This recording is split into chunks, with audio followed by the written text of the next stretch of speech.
You are listening to the Red Roots podcast.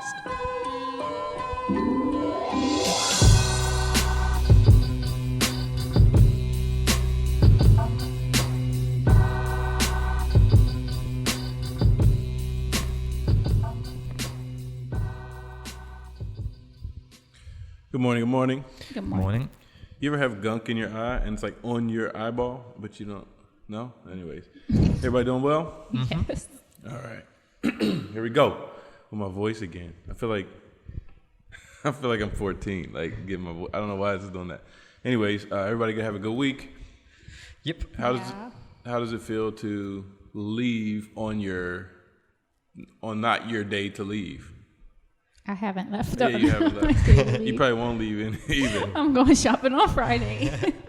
Yeah, I purposely didn't go out yesterday, just to try and break that rhythm of going out on Monday. So I'm going to go out today after this. Oh. Yeah, Just for like 5 minutes, because I probably feel too rebellious. Go buy bread and speed back.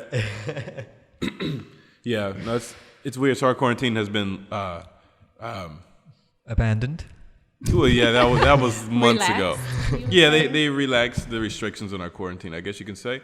It was just to the point where things haven't really improved. It was at the place to where it just wasn't sustainable. Like it literally, like I said, they gave everybody $75 3 months ago, something like that, 2 months ago. And so obviously that's all gone, and people just don't. They don't have, and people here don't have savings account, and all that type of stuff. I mean, some people do obviously, but I would say majority do not. And so at least half of the people here live on a day-to-day basis. So like what you make today is what you're going to eat off of or whatever, And so, I mean, I've been working for 3 months. And so it's really been really rough. Some people have just broken quarantine. They never obeyed quarantine in the first place. But some people, for the people who have really tried to follow, they've been essentially punished economically because they just can't survive it.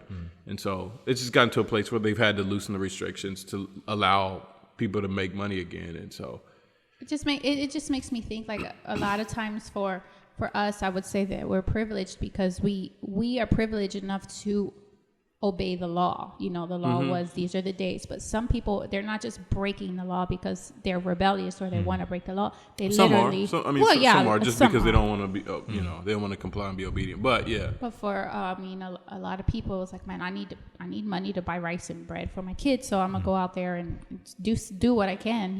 Some people are just selling bread door to door or whatever they could come up with, to make money. So I don't know. Sometimes we just think like, oh man, why don't these people just obey these rules so that we can all get back to normal? It's like a little compassion because they don't have an option. Yeah, I think that's a decent percentage of people. But I think the larger percentage is people that just don't want to follow the rules. Like they just, whatever, it's arrogant, selfish, whatever. They just don't want to. And that's really what's contributed to us being in quarantine so long is the rules were never fully followed to begin with. Because had we quarantined like we're supposed to for the first month in a smaller place, I guess you can say, it shouldn't have been an issue. We could have kind of at least gotten it under control pretty quickly. But the problem is people never stopped doing what they're doing, and so. It was even just like looking back at how everything unfolded, it was a strange situation in itself because it's like we were like the only place for like a month that apparently had no reported cases. Yeah. But there had to have been cases during that period. Yeah, there had to be. And so I think people were quite relaxed during that period. Like people were going out a little bit more. They were a bit more like, oh, it's not here in Benny, it's not here in Trinidad, so we're fine, we can go out, And I think people were less likely to follow the rules during that stage. And then all of a sudden it broke, and then within, it was like one case, then 2 cases, and then jumped to like 150 or something like that the next day. So it was obviously here beforehand. They just hadn't reported it. Yeah. They weren't testing. No.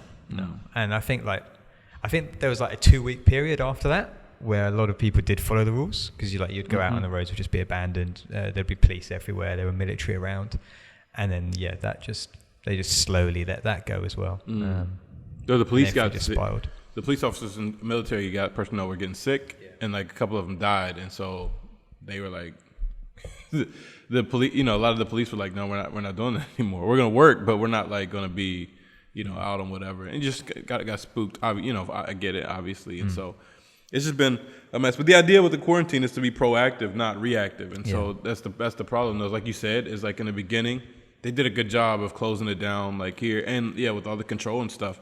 The problem is people they said, oh, there's no cases here yet, so we're going to do what we want. Well, there were cases here, but there weren't a lot, I'm sure. Yeah. But then obviously with the continuous, and then some people waited, like you said, until the numbers got high, and then decided we're going to stay inside now. Well, it's too late at that point because there's so many people infected and whatever. So it's been a mess, but you know what that means. Time to move on. It's been a mess, but here we are. We're getting. I mean, at least I don't know what's happening. I was gonna say we're getting better, but that's not. Just because we can leave doesn't mean we're getting. And that's the thing, is reminding yourself that the enemy is not quarantine. The enemy is the virus and people getting sick and overwhelmed hospitals and stuff like that. Which I don't know. Who knows what happens from here? It's been. I've heard. I don't know if you've heard this. I haven't said it to you yet, but that I don't think the kids are going to school this year at all. I think they're going to keep doing like online stuff. Okay. And then next year they'll just automatically go to the next class.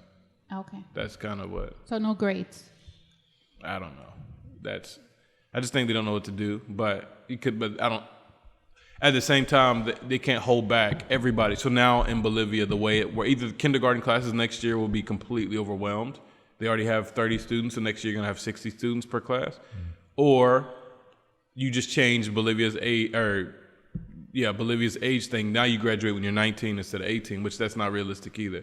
And so I mean, there's options, I think, but options that everybody's gonna follow through with and do is not. So I don't know. It's not official. This is what's being kind of whispered around. So we'll see actually what officially happens. But that's where we are right now.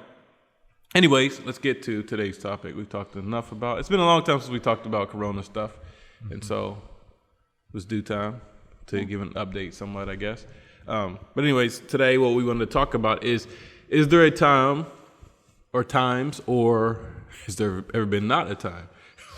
Have you ever felt unqualified, or I was going to say disqualified, that too, but unqualified or what's the other word? Like incapable? Insufficient. That's the word I'm looking for. Have you ever felt insufficient as far as in your space as a missionary? You're a missionary. You are, a kingdom representative to another country, from your country, from the kingdom of God, but also from your country, right? From your home churches and stuff like that. And has there ever been a time when you've got into a situation you felt like I'm not cut out for this, or I'm not the person, or I'm not qualified, I'm not good enough, I'm not whatever? It's a question. All the time. All the time, every day.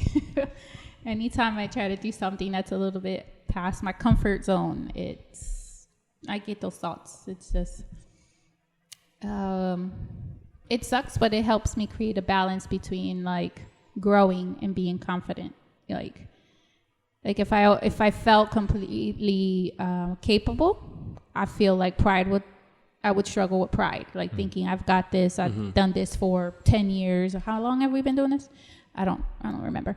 But I mean, quick maths. You just say we came in 2009. It's 11 years. 11 years, and so it would be easy to say, I've got this. I've been doing this for 11 years, and then just become completely prideful. But then on the other spectrum, a lot where I find myself a lot is that, oh man, I don't know anything, especially when it comes to like if someone needs direction or counseling, and it's like the door to share hope in the gospel of Christ. It's just like, I just look back on my life and how many times doctrinally I thought I was correct, I thought I was right, and then in the future I went ahead and committed to studying and growth, and then I realized, man, what in the world was I talking about back then? Like your old Facebook statuses, you thought you were saying something really profound. It's like, that was stupid. Hate that guy. Right. I pray for a time machine just so that I can go back and punch myself in the face. That's it. Like, no other, nothing else. Anyway, sorry, yeah. So, I mean, I think finding a healthy balance, and that's where I always struggle, is because in sometimes some areas I feel like, oh yeah, I've got this, but then very quickly I realize I don't have anything. This is I'm not good enough to do this. Who even qualified me for this? I don't know what I'm doing or saying. So Yeah, but my answer would be all the time. Yeah. What about you? Yeah, I think similar answer. I think so something that I always struggle with, or not really struggle with, but that comes to mind is that sometimes when you take on a role like this, you don't really have you don't have a job specification in what it is that you're meant to be doing. Mm-hmm. So like the other times, like in the UK when I've had jobs there, you've got specific things that you have to do, and so it's like, okay, I know how to do that. So you master those 4 or 5 things. Whereas when you're here, you don't really have that. You're kind of like you're your own boss. You make your own timetables. Mm-hmm. You do what it is that you feel God's calling you to do. But a lot of times you just look around and you see so many different needs, and you're like, oh, I want to help in that area. I want to be involved in that area. So I feel like you try and turn yourself into like a Swiss Army knife, just something that can do a little bit of everything. And I think that's where for me, that's where the feeling of overwhelmed or unqualified comes in, because all of a sudden I'm going from 7 different things that just not connected in any way, and you're trying to dip your feet in and out and help where you can, but never really like you have that phrase. I can't remember what it is. You have that phrase. Yeah, it's gone. Like jack of all trades, master of one. That's not my phrase though. I mean, no, but it's the one that you say around from time to time, and it's that it's difficult to just become really good at one thing here, rather than decent at loads of different things. And I think that's kind of like the struggle. It's like there's so many different things that you want to be involved in, but because there's so many different things, it's really hard just to become really good at it. Yeah. Because you can't devote all my like the community garden. Like you can't devote all of your time to the community garden because you've got to run a church. Now we're doing food banks. Now we're doing social media stuff. Now we're preaching. Now we're going to do counselling. And it's like, well, when do I have time for the community garden? Yeah. Community garden. It felt like such a long time ago that we. And so I think that's where like the overwhelmed or insufficient comes in for me. Is just that sense of I never really feel like I'm fully in control of the work that I want to do, because there's just so much going on. That makes sense.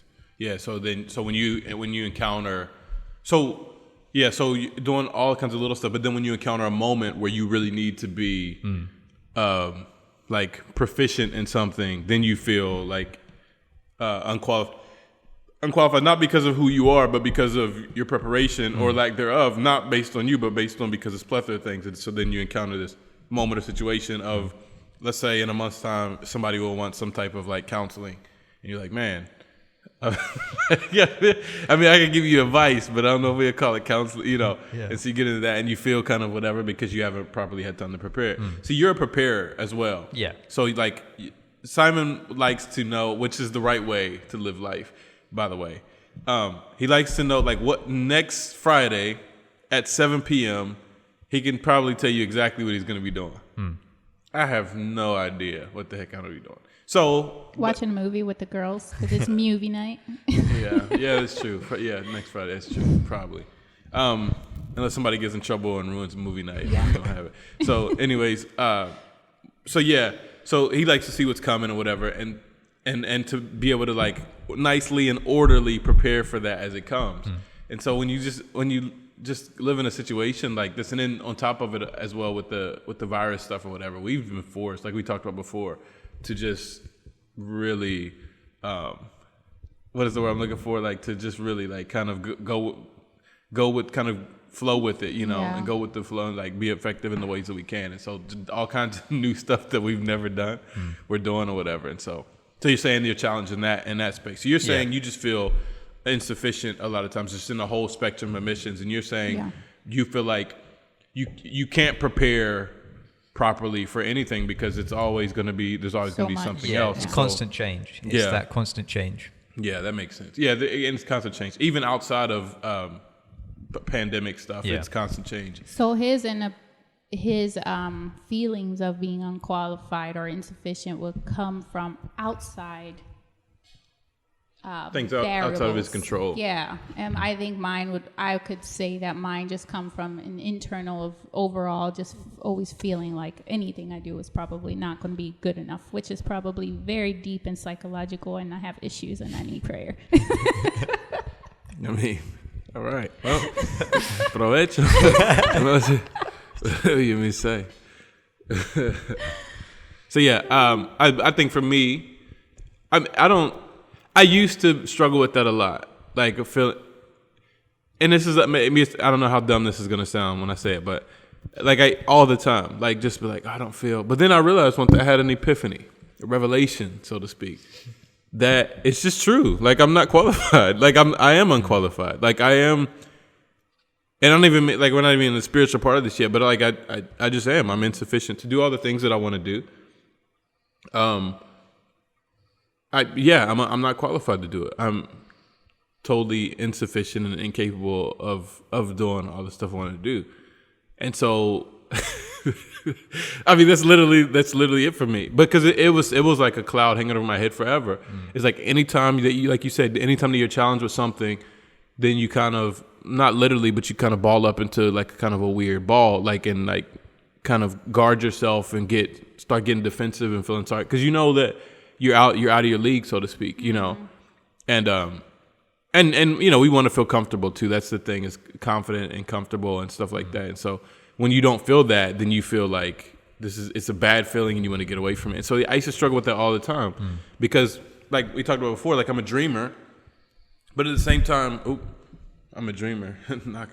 I'm a dreamer, but at the same time, like, yeah, like I can lack confidence in those areas that I'm dreaming in, and so I can dream about building an Olympic-sized swimming pool. I don't know, just for whatever example. I don't know why that came, but anyways, and like, oh Lord, is this gonna be another? No, come on. And community center. Yeah, and so when it's time, to like build it and stuff, then I'm like, man, I can't do that. You know what I mean? And start, and so. I'm at a constant conflict in my dreams, thoughts, whatever, and goals, and my capabilities. And I just got tired of it, like just feeling incapable. And so like I just kind of was like, I mean, just like it is what it is. Like because it came down to for me a logical point of, okay, you are not qualified. Let's look at it on paper. You're not qualified. It is what it is. That's a fact. But. I mean, not talking about for you. I'm talking about like. Yeah, piling on. No, I'm talking about me. Provecho. No, but just seeing on paper, like, okay, you're not qualified. You don't have what some people have to be able to do this. Whether it's the training, the paper, whatever, you don't have that. So, okay, if that's a fact, then what? Okay, now what? Are you gonna quit? That's an option. You can quit, or are you gonna do what's necessary to make it happen? And like that's. For me, that's really what it's come down to, is I just realized that everybody's unqualified when they start something. You know what I mean? Even if they're more qualified than me, even if they have more training and purpose than me, they had training. And so, okay, what do I need to do to not become qualified to learn what I need to learn to be able to do this well? And so it's just kind of committed to learning and just growing and working on myself in that sense. And not even working on my self-confidence. We talked about this a couple weeks ago. Not even working on my self-confidence, because I think that comes when you get in the habit of doing something. And we were talking a few weeks ago with Simon and just saying that when you teach a baby how to walk, they're unconfident. Like they're unconfident? Is that a word? Unconfident is. Yeah, it is today. They're not confident, and so they're kind of like, and they typically have their hands up when they walk and stuff, and they take these wobbly steps. But then now, like, if I say, hey, walk over there to that corner, you're going to do it. You're not going to get nervous about it. But it's because you've done it for so much and so long that you don't even have to think about it anymore. Something that you were an absolute amateur in and terrified to do, not terrified, but like just insecure in taking those steps as a baby, because you've done it for 30 years now. You do it without even thinking about it automatic. So you don't need self-confidence to walk over there. You just know you can do it. So it's like you don't need this like mystical idea of believing in yourself and all, like, oh, you don't need that. You know you can do it. And so then for me, it moves to the spiritual side of like, okay, has God sent me and called me to this? Yes. I don't think you convinced me any different, honestly. Okay. So can I do it?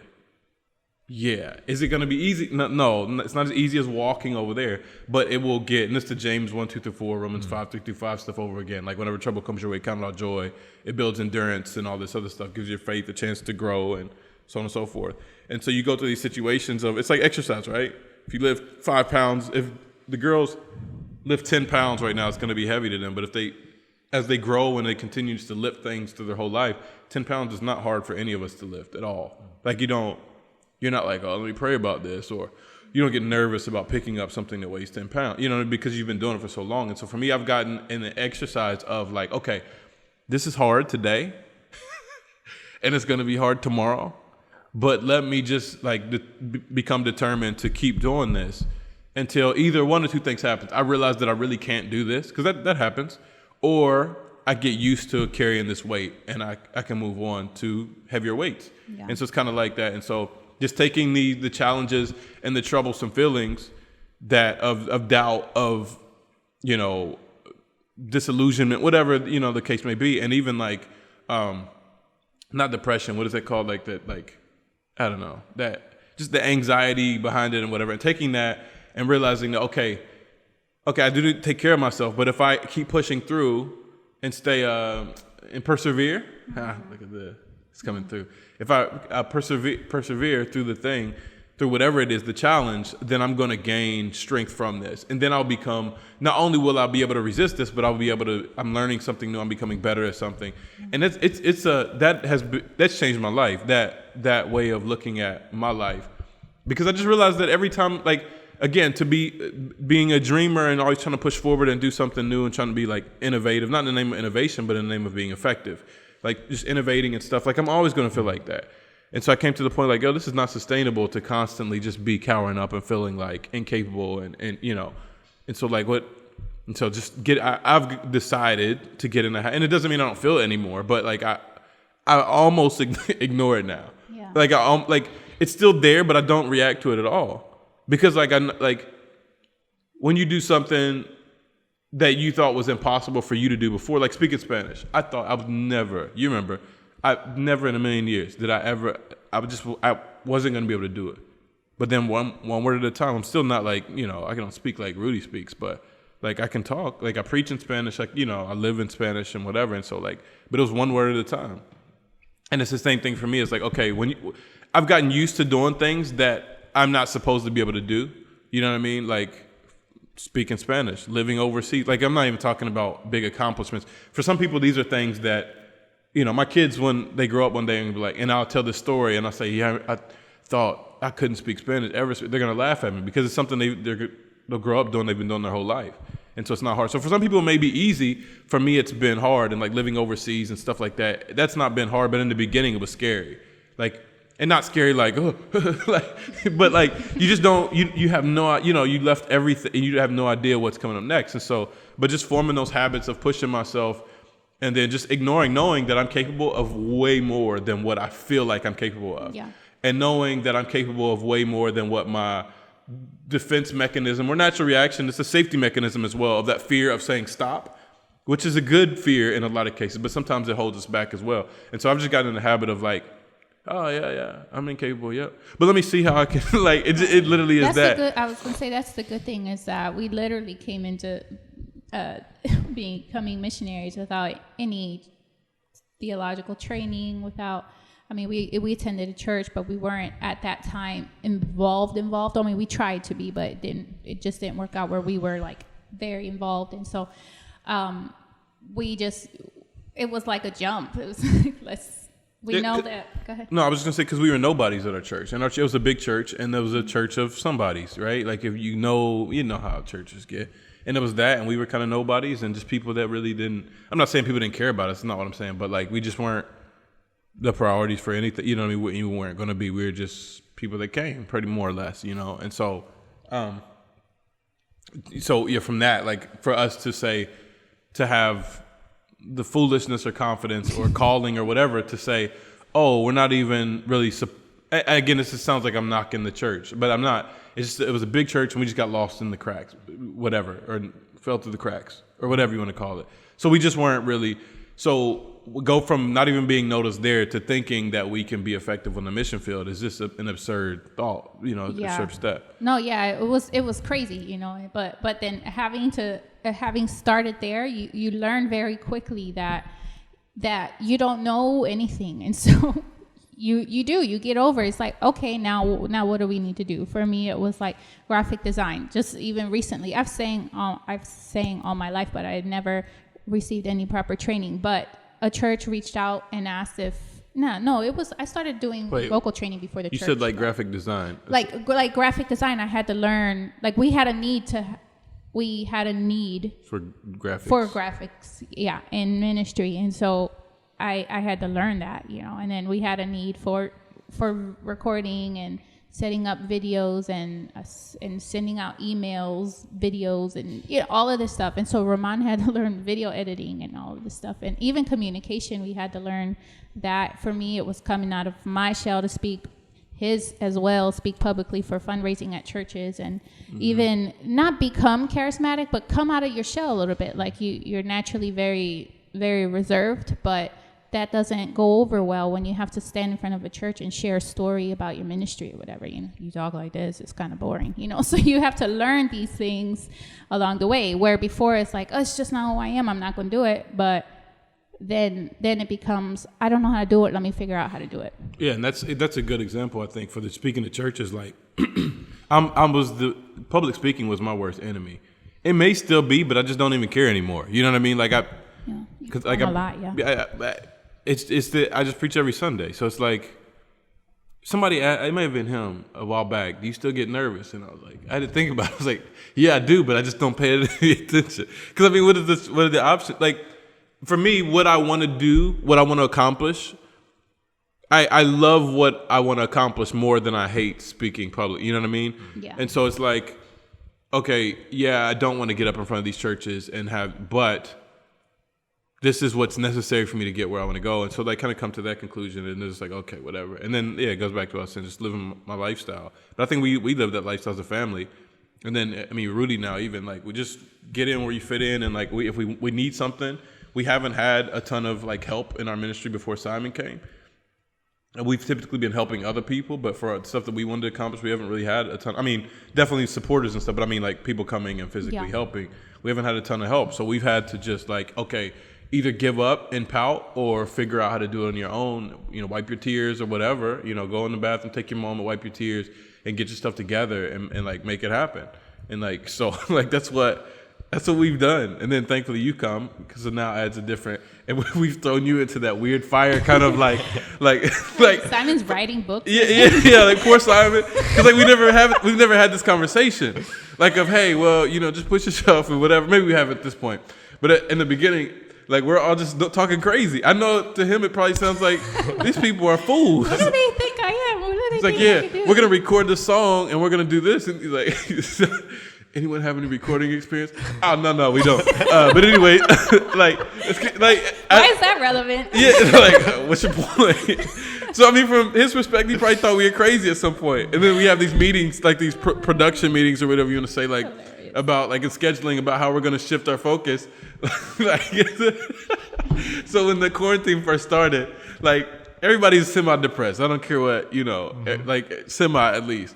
And so, like, everybody's just kind of, like, out. And so we, like, I realized, like, okay, well, I'm supposed to be leading this church, and, like, I'm supposed to be leading Red Roots, and so I'm semi-depressed as well. I'm laughing because you have tears in your eyes. Because I'm laughing.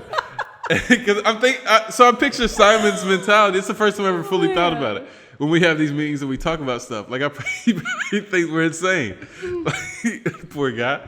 And so we had, like, I'm like, all right, we didn't have a meeting. Let's get some stuff going. And so I talked to Rudy about it, and he's like, yeah. Because again, this is how we've been working for 8 years, And so, like, so we're like, all right, Simon, we're going to have a talk. Oh, man, it makes me laugh so much. I was like, Simon, we're going to have, like, a talk. Yeah, I'm in. So we come in, and we have a meeting. And, like, you didn't say anything negative or anything, but I imagine in your head, you're probably like, these people are stupid. Like, you ever going to do an audio Bible? We're gonna, like, has anyone ever recorded voices before? No. Anyone ever done any voiceover work before? You have. No? Oh, yeah, I did. But it was a different thing. Yeah, I did. But then I'm not even the one doing the Bible thing. And it's like, no. We're going to do it. So I imagine he's probably like... Yeah. I'll just be in my office writing the book and the devotional by myself. Yeah.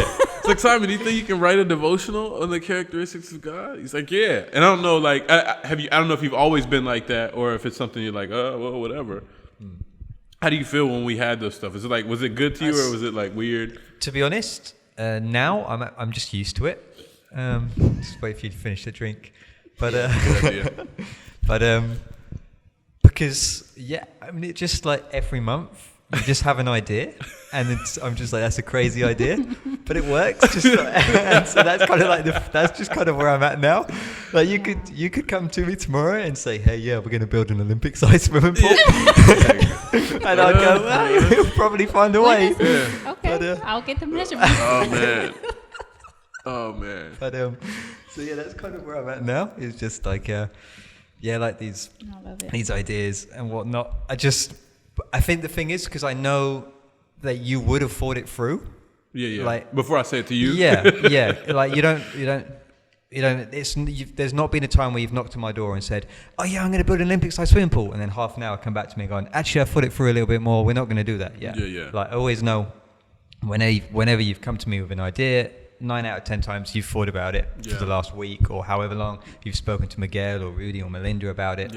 You've thought through the process and how we're going to do it. So I have confidence that when you come to me with an idea that I'm like, okay, that, recording, like no one's got any experience. We've never done that before, but I know that you would have thought it through. And so you have a method or a way that we can get it done. So it's kind of like, it's just like, okay, I'll follow your lead and see where this goes. But do you feel like that's been helpful to you or damaging to you? Because I think it could work both ways. Yeah, I think the biggest thing that it's taught me is you're very strong in just go with what you've got. Like, don't use not having stuff as an excuse as to hide it. So I think for 9 out of 10 people, they would have come into this situation and gone, well, we don't know how to record anything. We don't have the best camera. We don't have the best sound system. We don't have, so they just wouldn't have done it because we don't have a £2,000 camera or £5,000 equipment. Whereas for you, it's very much but we do have this. But okay, we don't have this, but we do have this. So let's see if we can do it. Let's see if we can make it work. And I think that's the valuable lesson that I've learned from it, which is why I just go with it. Because I'm like, okay, he's thought it through. We have stuff to make it work, so let's just try and make it work. And I know as well that if it's rubbish, you're going to be the first one to say, okay, that was rubbish. We need to rethink. Or that. he'll preface it with that. This might be a bad idea or a good idea, but what do you think? Yeah, I know that if something's not working, you're not just going to chuck it out and be like, well, that took us 10 hours to do, so let's just put it out there. I know. Like, I've been crying myself to sleep. Like, man, we wasted 10 hours. But so I know that. All of those things. Like just going with what you have, using what God's given us at this time, what we do have, learn new skills and progress, make it better. And I think the proof is in the pudding, so to speak, of where our videos are at now. Like okay, you said 2 months ago we didn't have the skills, we didn't have the know-how, but now look where we are 2 months later. We're doing music covers and audio, but like these things that were crazy dreams are now actually reality because we pushed through with them. So. Yeah, at the time, it's kind of like, okay, it's another big idea.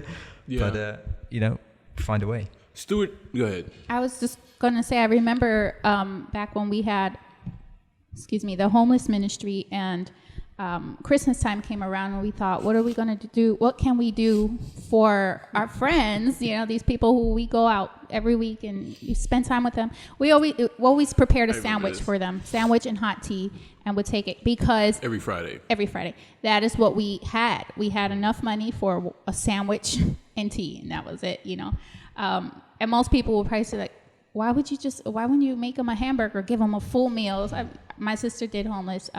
Took some food out to the homeless one time for Thanksgiving, and it was huge. It was a lot of food, because that's what you think when you want to give to someone, you give big, but it's like we wanted to give and give consistently, and so that's what we had. And then Christmas time came around. It's like, what are we going to do? And we had a volunteer say, just come up with a big plan. And I remember Ramon saying, like, hold on, we don't have resources for that. We need to think a little bit more. In my own words, I'm saying we need to think a little bit more realistically. And her response was, well, we need to have faith that this stuff will come through. And his thing was like, we believe that God can do anything, but right now this is what we have in our hands to work with. What we have, stewardship. And I remember we all prepared something that we were capable of doing. We spoke to the church and that we were a part of, and people just started donating because they saw the purpose of it, and it ended up being we were able to give them a good meal. It was a wonderful time. These care packages, like we didn't ask for anything. I think it was a blanket. Yeah, it was like blankets, backpacks. toothbrushes, backpacks, all this other stuff. Yeah, like a care package so they can care for themselves. Because I was not to cut you off, but I just want, because she her point is like, oh yeah, we have this, but we want this, so let's have faith for that. And I was like, no, that's not even faith. Anyways, that's a different thing. We wrote a book about faith, but which is another thing we didn't think we could do. But that's not necessarily faith in that sense of just believing for what you don't have. It's not what. It's a lot deeper than that, but it's about stewardship, stewarding what you do have. Because what you don't, the thing about stewardship is you always have a lot more than what you think you do. You always do, but you will not know that until you start stewarding it and like really being committed to a good call and doing it for the right reason, so God can be glorified and whatever. And you realize that, and so it's a very important principle to me. To manage well what you have in your hand. Man, if anybody has dreams, it's me. Like I want, like this camera right here, like I want to replace that. Like I would have replaced it had we gone to the States. And I mean, our budget is thin. But like you got to figure out a way to do it. And what can we sacrifice to make this? Because it's going to take us, our videos and our reach and stuff to the next level, and our production stuff or whatever to another level.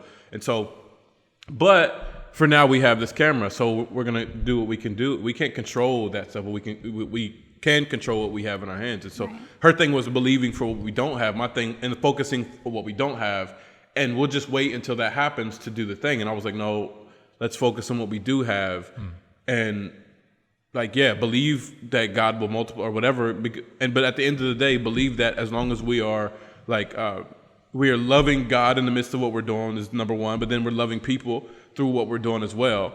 Like that God is going to provide everything that we need to make this successful on his terms, not on our terms.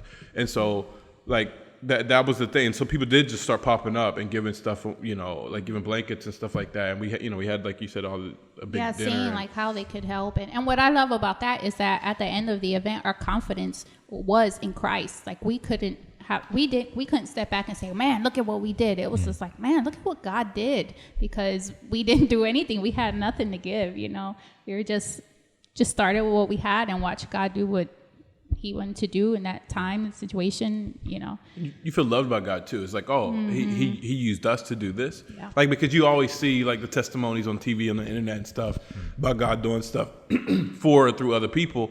And you always can kind of convince yourself that he doesn't do that stuff through me, which may not be on the same scale, but that's not here or there. Like he's still using you and working in you to do, for his glory through people. And it's awesome to even be chosen to be used by God is an awesome thing. And we're all used by, like, I get it, but like specific things where God has multiplied nothing into something is a good feeling. And to be able to help people hear the gospel because of it is a really cool feeling. And I think that's what happened there, Yeah.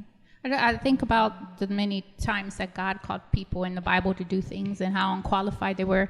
But like, is there a line, right?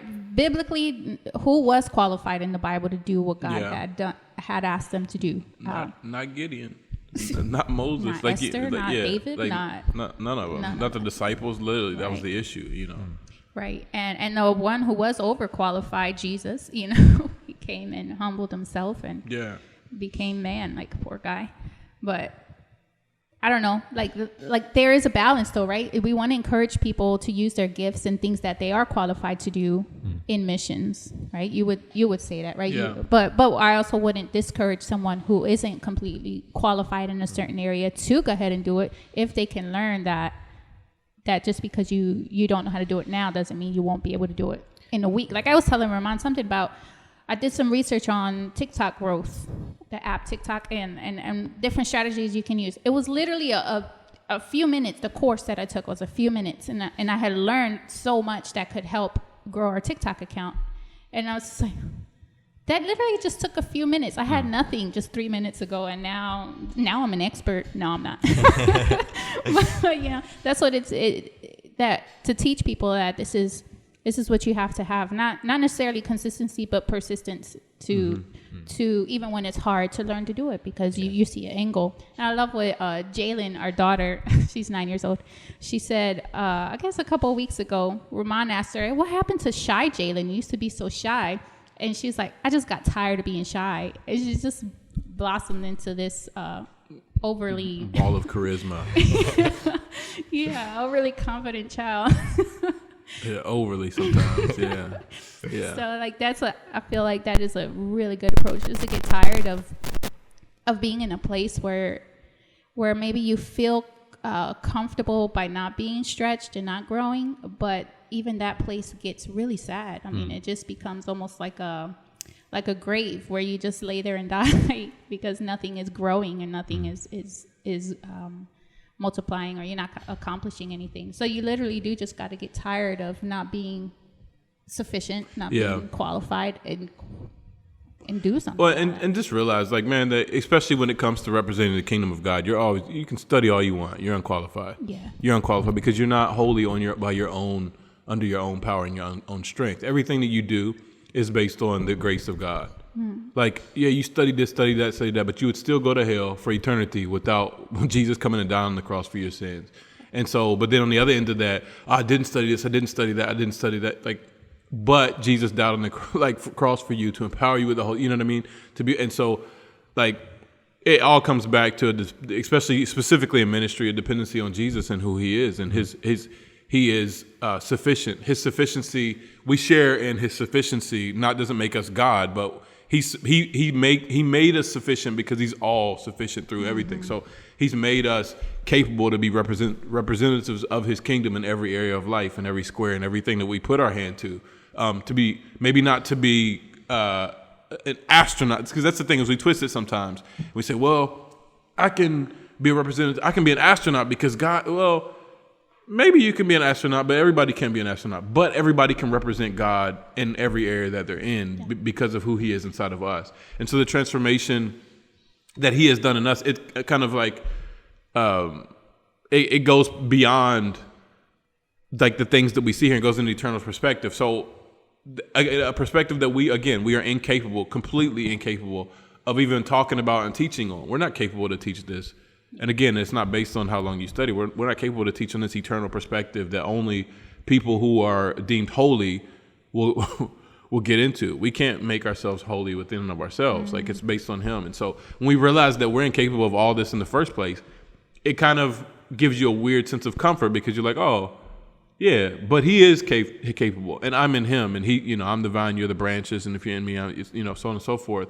And like, oh, I'm in Him, so let me just trust in God through this. And again, I'm not saying like what people talk about, like what people call faith, and like, well, I'm in Him, so I can have the car of my dreams. So that's not what, but like things for His glory, anything for His glory, you can do it because of who He is and because He wants to do. But at that point, it's a heart search and all this other stuff. But God has historically and will continue to do great things through unqualified people because that's who He is and that's what He does. But the dependency has to be on Him and for His glory alone, not we share, like not not like His. And but the beauty of that is that we do share in His glory at like when all things are reconciled, and we share it, and we will be able to bask in and share in His glory. We're forever linked and connected to his being glorified and whatever. But we don't seek our glorification because He already is glorified. So because He's glorified and we're in Him, then that's enough. His glory is enough for all of us to cover us and qualify us, or whatever you want to say, to be able to do whatever He's called us to do. And so I think it's very easy to say and talk about, but it's a very hard thing to do. How do you work harder at something? It's by stopping working harder. Stop working harder. Yeah. Anyway, you know what I'm saying? And putting your faith in Him. Well, it means being lazy. No, it actually means working harder because you're not working based on your capabilities. You're working based on His capabilities. And I'm not talking about running yourself into the ground, but I'm talking about not trying to qualify yourself by your efforts. But better yet, understanding that God is capable of reaching all things and all people in any way. So how is my work ethic going to reflect that, my belief in that He can do it? Doesn't have anything to do with me. But what is He capable of doing? Because you'll never outwork what God's capable of, you know what I mean? And so you need to rest in that as well.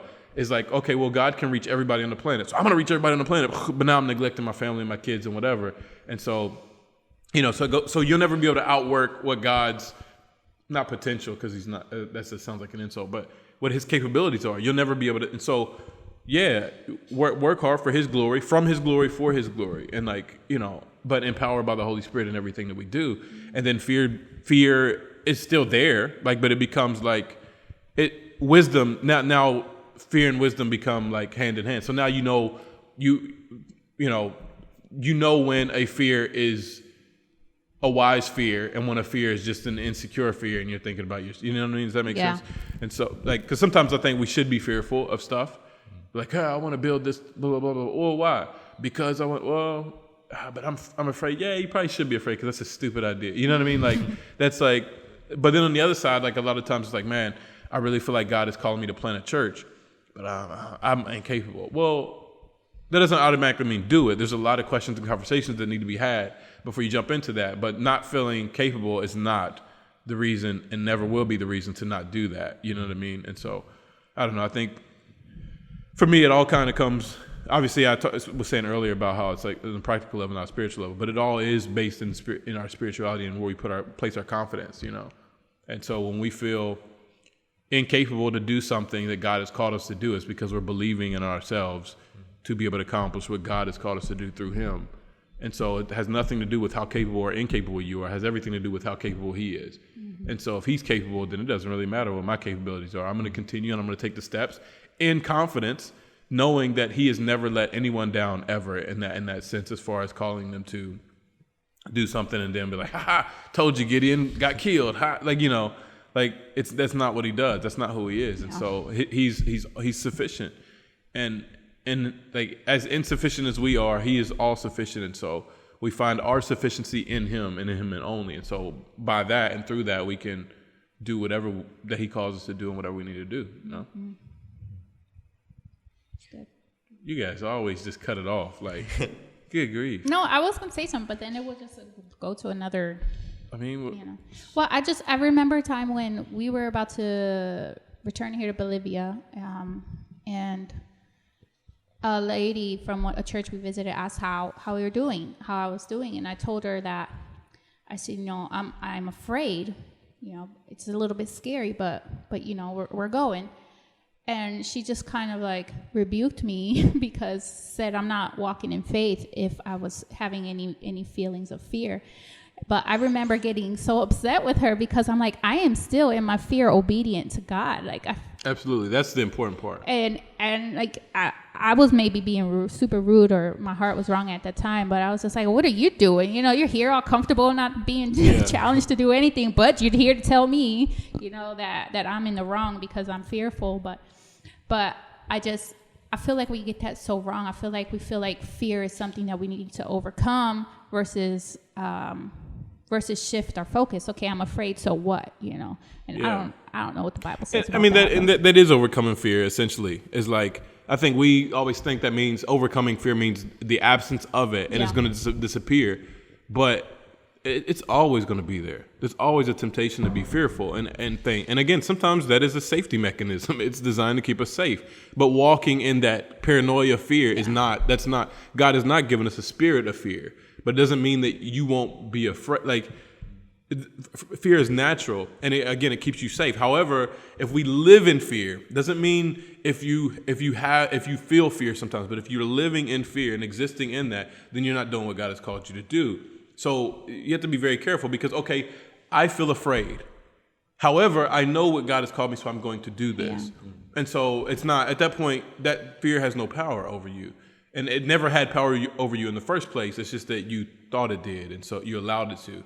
And so it's not even, and I think we make people feel marginalized and isolated when they do feel fearful. Now they can't come to church and confess my fears to people because they're going to just rebuke me for being afraid. And the Bible says, do not be afraid this many times. But look at the context of what it's saying it in. I'm not, again, yes, we don't live in fear and we don't allow our lives to be dominated by fear. But at the same time, fear is not it just is what it is. It's fear. And so if everything we do or don't do is because we're afraid to do it. Yes, that's living in fear. That's a problem. But if you feel fearful, but you're still doing something every day, like you're literally walking in faith. That's literally what you're doing. And so, yeah, people, I don't know. Yeah, like you said, like it's easy to say, oh, you're walking in fear. You need to go to Bolivia, a place you've never been to, and move and pack up all your stuff and go have your babies there and whatever. And when you're sitting on your couch in Oklahoma City or Dallas, Texas or whatever, and watching TV, like, and now you're rebuking me for being fearful. That's not. But my thing is that rebuke wasn't even helpful. Like, how do we help someone? Because I'm still going. Like you said, don't be afraid. You need to go to Bolivia. That's not even the issue. I was still going. I was still going to birth my children here. I was still going to, live my life here. And so just rebuking someone, it's like telling someone, don't be gay. Like, okay, now what do I do with that? Well, fear of fear is still fear, isn't it? Like, that's the thing, is she's afraid of being afraid, and you're still afraid. Like, well, it's just silly, and it's an inevitable thing. Now, I think, again, when we see people like just paralyzed and not doing something, we need to encourage them to walk out. But even saying stop being afraid, like, it doesn't, like you said, it doesn't like help. like when people say don't get mad, like that is like license to get mad. you're like, fool, like it's not a light switch. Like, I'm already past that point. That's why you're saying that. So. Oh, yeah, don't get mad. Oh, you're right. Shut that off. So, yeah. What are you going to say? Nothing. Oh, okay. Good talk. You good then? Yep. You hesitated. He had something. I know, you hesitated. I had something, but it's going down another. No. How long have we been going? We got time. We got time. Go for it. No, I was just going to say, like, on a practical note as well, when it comes to ministry, or whether that's on the mission field or back in the States or in the UK, I would say 90% of the time you're dealing with people. And I don't think you can ever be fully qualified when it comes to working with people, because everyone's different. One person's needs won't be the next person's needs, which won't be the next person's needs, which won't be the next person's needs. So I think the moment you think, oh yeah, I'm qualified with working with people, I think that's where it becomes dangerous, because now all of a sudden you've got methods of how to deal with someone. Well, what if a person doesn't fit into your methods? What if it doesn't work with that one person? What happens then? Do you panic? Do you break down? Do you stress? Or, this person just can't be fixed? It's because it's like they didn't fit into your methods. That's why I'm always skeptical whenever you find a book which has the title "Complete Book of." It'll be like "Complete Book of Making Friends" or "Complete Book of Marriage" or "Complete Book of Discipleship," and it's like all those things involve people. And people are just so different, whether it's culturally, it could be your next door neighbor, the people you go to church with, or across overseas when you change culture, people are just so different. And so, to ever be fully qualified to working with people who are just different needs, different life situations, I don't think you're ever going to get to that point. So I think when you realize, okay, you know what, I'm not qualified to working with people because everyone's different. So how can I help this person for who they are? How can I approach this person in this way? I think that's how I mentally process a lot of the work that I do here. Is like, now I'm working with 3-year-olds, and then in the afternoon I'm working with 13-year-olds, and then Saturday night I'm working with 18-year-olds or whatever. And I'm like, man, I don't feel qualified for this. But it's like, you know what, I'm not going to be qualified to work with 3-year-olds and then 18-year-olds because they're so different. Yeah. And so it's like just working how I can, like you said, knowing that, give a little and God will take it. It miles. Absolutely. And so just being aware of that is what helps me. That's a good point. Like even breaking it down to like, I can't learn how to help everybody, but can I learn how to help this person, or can I learn how to help this person, or whatever? Actually, I never thought about it like that. But it's absolutely right, because there's nothing more diverse than personalities. Like even the animal kingdom, you have some very different animals. The narwhal. Like that thing with the horn on it, it's like a seal without a face, but like it's a whale and it has a horn on its head. Like you have that thing, and then you have a horse or a cow or a scorpion. Like it's so different, but like there's still yet nothing more diverse than human personalities. And like the depths of that, I think we don't know. And so it's like, because I mean, even a psychiatrist who has studied this their whole life, I'm sure that almost all of them have probably had a session where a person walks out and they're like, holy cow, that guy is crazy. Like, you know what I mean? But they're supposed to be the person that is a professional. And because we're all so different and so unique and whatever, that's a good point. I never thought about it like that. What happened? No, when you saw the guy is crazy. Like even the psychiatrist, like, you know. But anyways, yeah, got big plans this week. Just same old We're gonna finish the devotion this week, aren't we? devotionals, Devotional. writing, office stuff. Just got little things to check off the list. You going out this week? Friday. Okay. You're still going on your day. That's no longer your day. I just don't want to get into the habit of being out a lot because the cases are still. Right. I mean, you can change your day, though. That's what I'm saying. Oh, yeah. Well, I mean, if we need chicken on Wednesday, yeah, I'll leave and go shopping on Wednesday. They're like, oh, can't get it till Friday, girls. We're fasting. Yeah. Like, you know, no, I'm going to go to the grocery store tomorrow morning. And, Wednesday just fits in my schedule. I already had that. And we can only stay out till 3 o'clock. So you can't go like after I'm done working and after we're done working and stuff because you can't go out at that point. And so I just maintain Wednesday morning just because I've already scheduled all around that to be out and kind of plan to be out Wednesday morning. So I'll probably go to the grocery store tomorrow morning, and then I'm not going to do as much running around as I used to, though. It used to be Wednesday morning, all morning. I'm just running around. But now it's not really necessary because if we need something, I can go on Thursday and grab it too, you know. Are you still going to take groceries to, food? Yeah, we need to do that too. Like there's so much stuff that we need to do. We're more busy now than we ever were before quarantine and coronavirus and pandemic and stuff. It's crazy. So we got to go another round. So we have some more stuff to give out, food. So we've been giving out, for those of you that don't know, I guess, we've been giving out like, what do you call those? Like portion? No. Like food items, necessary food items. There's a word for it. Hampers? Huh? Hampers? I mean, Hampers? Hamper? Maybe, but we Might don't be call a it that. word. I mean, I can't correct I you don't know, when like you cut. essential cooking? Yeah, it's the essential supply, like flour, rice, that's like goods, whatever. And so we've been giving those out periodically through the last month or so of the quarantine. And then, so we got a donation from a church, and so we have to go this week and buy more, and we'll go in the ambulance and we'll buy the stuff and give out the rest of it in the community and stuff. So we got to do that at some point as well and get that fitted in. So fun time. My daughter called them goodie bags. So I was like, no, rice is not. Rice and flour is not a goodie bag. It's privilege. unnecessary. Yeah, grew up in. It was a happy thing for them because we already have food in the house. Because the government brought one bag, they didn't give you one, did? Because you didn't come. That's right. The government brought like one bag a month or so ago when they were testing all the houses, and so we had food. Thank God that we're in a position where we can have food already. But when they brought it, so the kids, it was like extra, like, oh, goodie bag, yeah. And so some people, this is like what they have. Like Alejandro was saying, there's a kid that goes to our church. Obviously lives with his mom. But we took last week, me and Rudy took him some, I don't know if I told you this, me and Rudy took some, one of the bags over to him, and he came and told Melinda later, like, what'd he say? He talked to you. He was saying that he was really thankful because they had run out of their capital or whatever they have he and his mom sells like breads and different. Door to door. Different like masitas, how do you say? Baked goods. Baked goods. Like breads and stuff. He sells them door to door, and he said that they had run out of all of their supplies, I guess. They didn't have anything. Yeah, and that morning, Rahman and Rudy had gone and taken him some, and then he came to our house later on to sell us, because I always tell him to come by, we'll buy something from him. And he was just saying that his mom was super grateful and make sure he says thank you to them. So. Yeah. Yeah, he said they didn't have any food either, right? No, they didn't have anything. He said we ran out of everything. Is that because he said I didn't know what we were going to do or something like that. Yeah. So it's really cool because I think for us, we have food.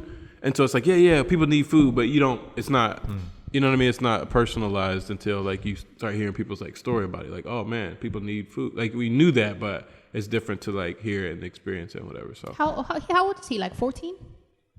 Yeah, I'd say 14, 15. Well, he was telling, it broke my heart. He was telling me that one time when he came to sell us something for breakfast, that he was the only one in his household that was working because the bakery that he worked at was approved to sell. All of the little businesses had to be shut down too because of the quarantine, but his was approved to make and sell food, and his parents didn't have work. And so at 14 years old, he's providing what little he can, making bakery baked goods and selling them for his whole family. You know, Yeah. it just broke my heart because we don't ever think about it in that perspective, like how necessary this day-to-day work is for people. An unnecessary stress on a kid. Like he's not, you're not supposed to be like thinking about that stuff when you're that age. I mean, I didn't, and we just grew up blessed. Like we didn't have to think about that stuff. So yeah. Anyways, we'll cut this. It's getting long. So anyways, thank you for listening. You guys good? You have nothing else, right? No. Nope. All right. You're rushing. Thank you guys for listening. Really appreciate your love and your support and listen to our podcast. We hope you have a great week. Provecho.